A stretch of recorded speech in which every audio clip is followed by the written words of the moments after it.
কে রে আক্কেল, কালকে যে পাশের গ্রামত রিলিফ দেওয়ার কথা আছে সেটা কি সব ঠিকঠাক আছে? হ হ ভাই, সব ঠিকঠাক করে থুছি। সব মিলিয়ে কয় বস্তা প্যাকেট করছু? 450 বস্তা প্যাকেট করছি ভাই। তো কষি 500 বস্তা প্যাকেট করবেন, তুই 450 বস্তা প্যাকেট করছু কে? না মানে ভাই, সবই যদি দিয়েই দিই তা আপনার জন্য থাকবে কি, সেই জন্যই আমি 450 বস্তা প্যাকেট করছি। আমার কি থাকবি মানে? আমি কি জনগণের টাকা মারে খাওয়ার জন্য চেয়ারম্যান হচ্ছি কে রে?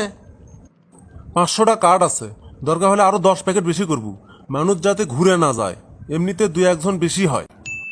হ ভাই, তাহলে আরো প্যাকেট কর্ম হয়নি। তা আক্কেল, কত কেজি করে প্যাকেট করছু সেটা তো কলু না। 15 কেজি করে প্যাকেট করেছি ভাই। 15 কেজি করে করছু কে? 20 কেজি করে করবো। সরকার থেকে যা অনুদান আসছে সব গরিব মানুষের হক। আমি মনে করছি 5 কেজি করে চাউল বেচলে মোট 2500 কেজি চাউল বেচবি। চাউল বাঁচানোর দরকার নাই, জনগণের চাউল জনগণই খাবি, তাতে তোর সমস্যা কি? সরকার আমাকে বেতন দেয়, সেই বেতন দিয়ে আমার চলবি।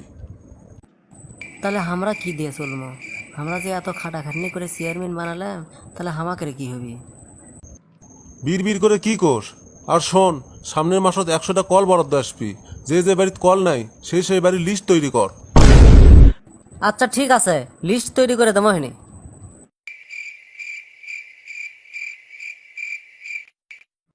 কে রে আক্কেল, কলের লিস্ট করছু? কয় ঘর হলো? হ্যাঁ করছি, 105 ঘরত কল নাই।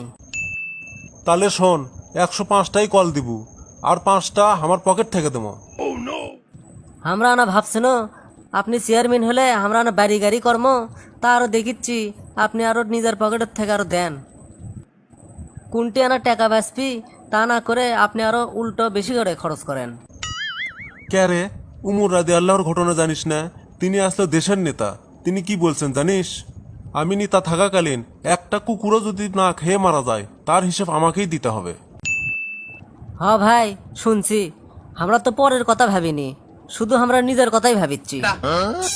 আমরা তো উমর রাদি আল্লাহর মতো হবার পারবো না, কিন্তু যতটুকু পারি সৎভাবে জীবনযাপন করার চেষ্টা করি। আর আমরা তো জনগণের ভোটেই নির্বাচিত হই, তাই জনগণকে ঠকালে পরকালে হিসেব দেবো কি? হ্যাঁ ভাই, আপনি ঠিকই কছেন।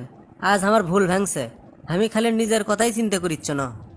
নিজের বাড়ি, নিজের গাড়ি, নিজের জমি কেমনে হবি এটাই আমি খালি ভাবিচ্ছ না। আজ থেকে আমি আপনার সাথে এক হয়ে কাজ কর্ম। It's the motherfucking Eagle Double G. Snoop Dogg.